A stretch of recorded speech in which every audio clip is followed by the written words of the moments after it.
இந்த பதிவு எதுக்காகனா, ரீசெண்டாக சோஷியல் மீடியாவில் ஒரு பதிவு ஒன்று பார்த்தேன். அதாவது சரத்குமார்னு ஒரு நண்பர் வந்து சங்கீதான்னு ஒருத்தவங்களை வந்து மயிலாடுதுறை சார்ந்தவங்க 2 பேருமே காதலிச்சிருக்காங்க. அதுக்கு 10 வருஷமாக காதலிச்சிருக்காங்க. 5 வருஷத்துக்கு முன்னாடி அந்த சரத்குமார்ங்கிற பையன் குவைத்துக்கு போயிருக்காப்புல. குடும்ப சூழல் காரணமாக நம்ம பொருளாதாரத்தை ஈட்டிட்டு அப்புறம் திருமணம் செஞ்சுக்கலான்னு சொல்லி 6 மாதத்துக்கு முன்னாடி 10 நாளைக்கு முன்னாடி நிச்சயதார்த்தம் பண்ணியிருக்காங்க.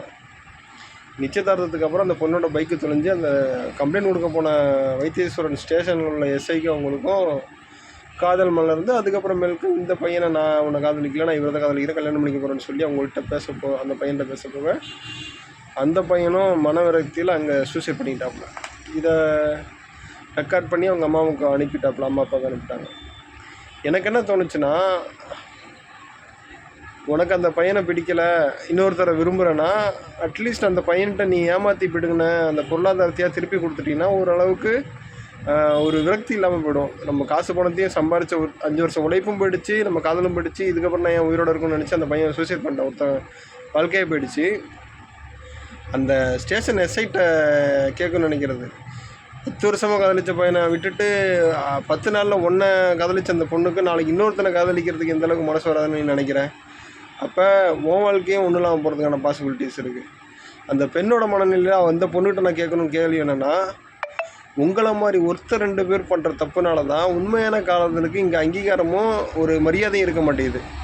இதுக்கு பேர் சுத்தமாக சொல்கிற காதலே கிடையாது, அந்த மாதிரி விஷயந்தான் இது. அது என்ன மாறி மாறி வர்றது காதல்? அப்படி ஏமாற்றி காதல் பண்ணுறேன்னா அவன்கிட்ட அவங்கள காசு பணத்தையாவது திருப்பி கொடுத்துட்டு போக வேண்டியது தானே? அவன் தான் எஸ்ஐயாக இருக்கான், அவனோட சேர்ந்து வாழ்ந்துட்டு போக வேண்டியது தானே?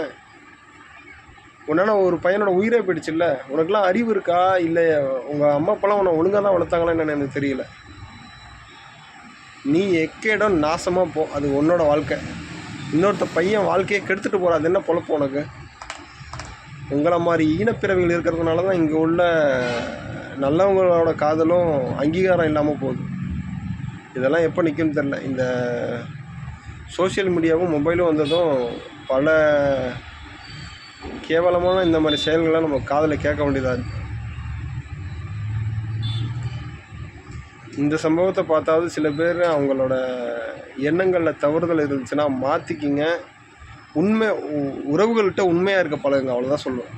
நன்றி, வணக்கம்.